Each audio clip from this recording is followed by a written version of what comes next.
Hier, les Français, donc les Alsaciens, étaient invités à se rendre aux urnes pour les élections européennes. Les résultats sont connus. On en parle avec vous, Philippe Breton. Bonjour. Bonjour. Vous êtes directeur éditorial de l'Observatoire de la vie politique en Alsace. Ovipal, c'est un groupe de réflexion, de recherche sur la vie sociale et politique. Revirement donc dans la politique française. Le RN est arrivé en tête de ces élections. En Alsace, c'est aussi le cas dans quasiment toutes les villes. Jordan Bardella est en tête. Est-ce que ça, c'est inédit ? Alors, quelle soirée hier soir en Alsace et en France, puisqu'effectivement, juste après l'annonce des résultats, qui étaient un petit peu attendus, les sondages nous avaient donné des grandes indications, il n'y a pas eu de changement par rapport à ça, mais cette décision inédite, surprenante, qui a surpris absolument tout le monde, il faut le dire, de dissolution de l'Assemblée nationale, donc de dissolution, c'est-à-dire que tous les députés alsaciens aujourd'hui ne sont plus députés. La dissolution, justement, vous en parlez de l'Assemblée nationale, elle a été décidée donc par Emmanuel Macron à la suite des résultats. Ça entraîne de nouvelles élections qui sont législatives cette fois-ci. Est-ce que ces résultats en Alsace, ça peut rebattre les cartes ? Alors, les résultats en Alsace montrent au fond une tendance qui est celle de l'Alsace depuis longtemps. C'est-à-dire, l'Alsace est une terre de droite, sauf dans les grandes villes, sauf à Strasbourg. Ce clivage est très important. Et ce à quoi on assiste, et c'est un phénomène de fond, d'ailleurs pas uniquement en Alsace, mais en France et en Europe, on le voit en Allemagne, c'est une recomposition de la droite, d'une part, et d'autre part, une droitisation de l'électorat. Je crois que quand on pourra prendre un petit peu de recul sur ces élections, on verra ce double phénomène, droitisation et recomposition de la droite. L'Alsace n'échappe pas à cette tendance générale. Et l'objectif, ça va être d'élire 15 députés alsaciens. Qu'est-ce qu'il en est des députés sortants ?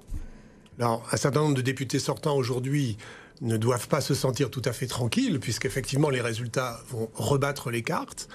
La question qui est posée à droite, puisqu'on a en Alsace une particularité, on a beaucoup de députés qui sont du centre et de la droite, est-ce que ces députés vont être victimes de la recomposition de la droite, c'est-à-dire du fait que la droite républicaine, les droites centristes, qui sont très puissante en Alsace depuis longtemps, eh bien, il y a un déplacement de l'électorat vers le Rassemblement national qui se présente aujourd'hui comme le parti de droite hégémonique. Alors, est-ce qu'en Alsace, ça va faire basculer les choses ? On le verra.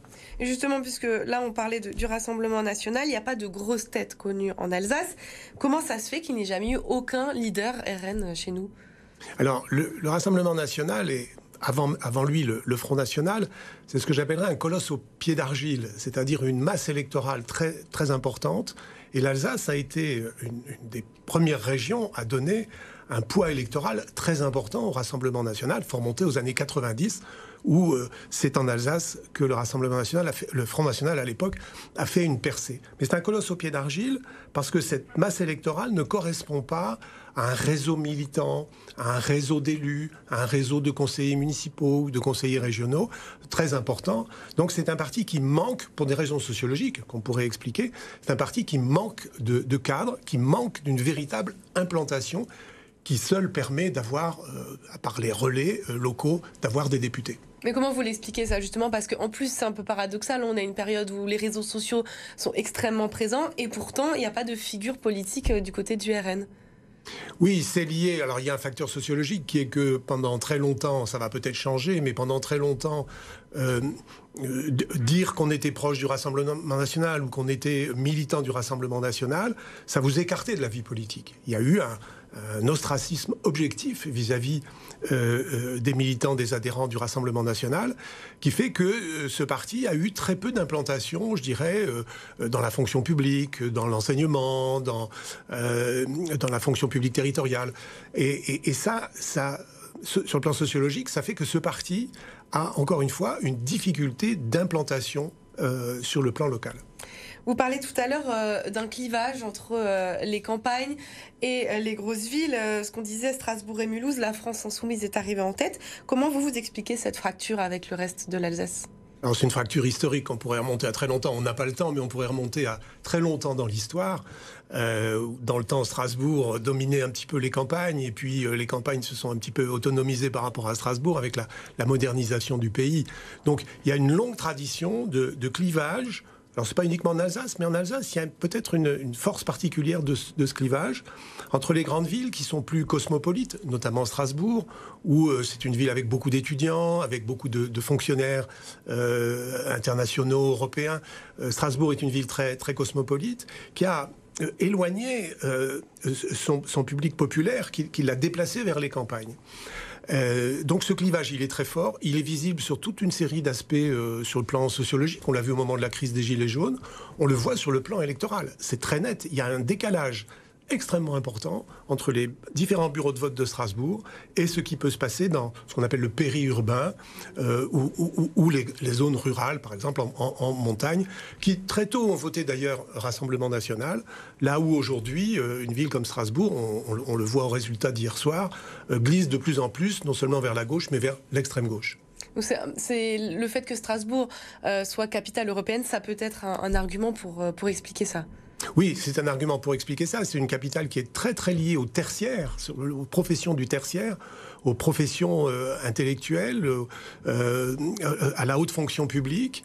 Et donc, il y a un vrai décalage sociologique entre Strasbourg et le reste de la campagne, où on est plutôt sur des professions liées à l'artisanat, plutôt des professions liées à l'industrie. Et donc, il y a un décalage sociologique qui se traduit toujours mécaniquement, en termes de sociologie électorale, par un décalage politique. On disait tout à l'heure, ces élections, elles ont lieu dans 20 jours. C'est le minimum légal, c'est quand même très court. Comment on organise un scrutin pareil, un scrutin express ? Alors là, c'est tout à fait inédit. On peut d'ailleurs se poser la question sur le plan démocratique d'une campagne aussi courte qui va laisser très peu de temps pour trouver les bons candidats, qui va laisser très peu de temps pour construire des argumentaires. Et je dirais dans les heures qui suivent, très peu de temps pour construire des alliances, puisque évidemment ce sont les alliances qui vont être très importantes dans ces élections. Donc sur le plan démocratique, c'est un peu court, mais ça va se faire, bien évidemment. Les gens vont travailler jour et nuit. Déjà cette nuit, ça a travaillé, ça va continuer à travailler. Ça va être un peu court aussi pour les électeurs, pour se décider, pour prendre le temps, pour écouter les débats. Mais bon, ça va se faire. C'est une décision du président de la République. On n'y peut rien.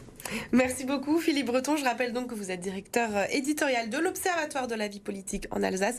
On a parlé élections européennes aujourd'hui. Merci d'être venu sur le plateau de Bonjour l'Alsace.